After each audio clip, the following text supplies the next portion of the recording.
Hello guys, সবাই কেমন আছো? আশা করি সবাই খুব ভালো আছো আর আমি অনেক অনেক ভালো আছি। তো আজকে চলে এসেছি আরেকটি ব্লগ নিয়ে। আজকে আমার বার্থডে, সেই জন্য আজকে আমাদের বাড়িতে অনেক অতিথি আসবে, মানে আমাদের সব আত্মীয় স্বজন সবাই আসবে। তো আজকে সারাটা দিন কিভাবে কাটায়, কি হয় সেগুলো দেখতে থাকো, চলো। আমার জন্মদিন আর বোন বিরিয়ানি করবে না তা কখনো হয়? তো বোনের হাতেই আজকে বিরিয়ানি খাবো আমরা সবাই। তো তাই জন্য বোন পেঁয়াজ, আলু, শসা, পেঁয়াজ যা যা লাগে সব কিছু কেটে ফেলেছে। এই যে দেখো, সব কিছু কাটাকাটি হয়ে গিয়েছে। আর এইদিকে গাইস, আমি টিভি চালিয়ে নাচানাচি করছিলাম, যেহেতু সারাদিন আমার কোনো কাজ কাম নেই, সেই জন্য আমি নাচানাচি করে বেরিয়েছি। আর যেহেতু বার্থডে, সেই জন্য মনটা খুব মানে কি বলবো, অনেক খুশি ছিলাম। এই জন্য একটু নাচানাচি করছিলাম একা একাই ঘরের মধ্যে টিভি চালিয়ে। আর এইদিকেও বোন রান্না বান্না করছে আর নাচানাচি করছে, মানে নাচ করছে, রান্না করছে, অনেক মজা করছিল।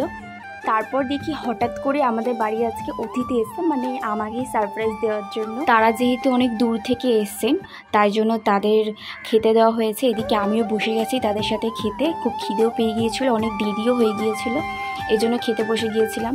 তো আমরা সবাই একসাথে এখন খাওয়া দাওয়া করছি। তারপর দেখি বিকেল হতে না হতে আমাদের বাড়িতে আমার ঠাম্মারা, কাকিমা, তারপরে পিসিমা, সব ভাই বোন সব এক জায়গায় হয়েছে, মানে সবাই এসছে। এদিকে মা কাজ করছে আর এদিকে সবাই ঘরে আছে, ঠাম্মা আছে, সব গল্প করছে। আর এদিকে আমরা সব বেলুন ফুলাচ্ছি, যেহেতু বার্থডের জায়গাটা ডেকোরেশন করতে হবে, সেজন্য আমরা সব বেলুন ফুলাচ্ছি। তো এখানে ভাই বোনগুলো আছে। তারপরে শুরু হলো কেক কাটার পর্ব, দেখতে থাকো।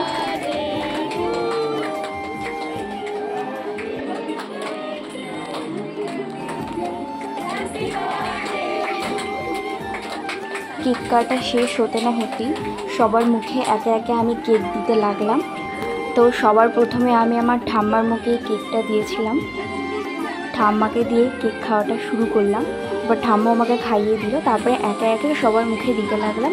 তো চলো এখন কেক খাওয়ার পর্বটা আবার দেখতে থাকো, চলো।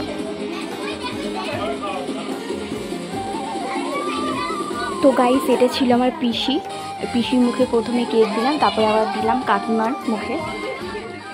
তারপরে কেক খাওয়ার পর্ব শেষ হতে না হতেই দেখছি মা পায়েস মিষ্টি নিয়ে চলে আসলো।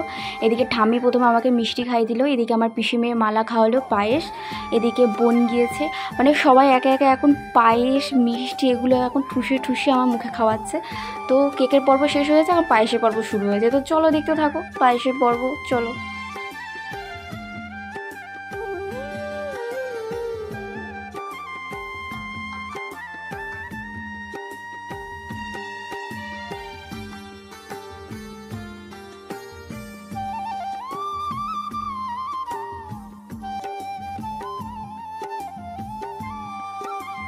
তো গাইস, এটা ছিল আমার কাকার বড় মেয়ে, এর নাম হচ্ছে প্রেরণা। তো ও আমাকে পায়েস খাইয়ে দিল। তারপরে আমার কাকার ছোটো মেয়ে আনন্দী, সেও আমাকে পায়েস খাইয়ে দিচ্ছে। তো এখন একে একে সব বোনগুলো আমার মুখে পায়েস খাওয়াচ্ছে। এটা ছিল আমার মাসির মেয়ে রূপসা, এও পায়েস খাইয়ে দিল আমার মুখে। তারপরেই চলে গিয়েছে আমার বোন, ও আমার মুখে পায়েস ঠুসে দিল। তারপর প্রায় অনেক রাতেই আমরা খাওয়া দাওয়া স্টার্ট করেছি, যেহেতু রাতে আবার রান্নাবান্না হয়েছে, বোন আবার বিরিয়ানি করেছে সবার জন্য, সেহেতু অনেক রাত করে আমরা খাওয়া দাওয়া করেছি। তো ওইদিকে নিচে ভাই বোনগুলো বসেছিল খেতে, আর ওপরে বড় মানুষগুলো বসেছিল। তো চলো গাইস। তো গাইস, ভিডিওটি কেমন লাগলো অবশ্যই জানাবে, আর আমাকে বার্থডে ড্রেসটা পরে কেমন লাগছে সেটাও জানিও। তো ভিডিওটি আজকে এটুকুই, তোমাদের কেমন লেগেছে অবশ্যই একটা কমেন্ট করবে। আর এতক্ষণ ধরে দেখার জন্য সবাইকে অনেক অনেক ধন্যবাদ। টাটা।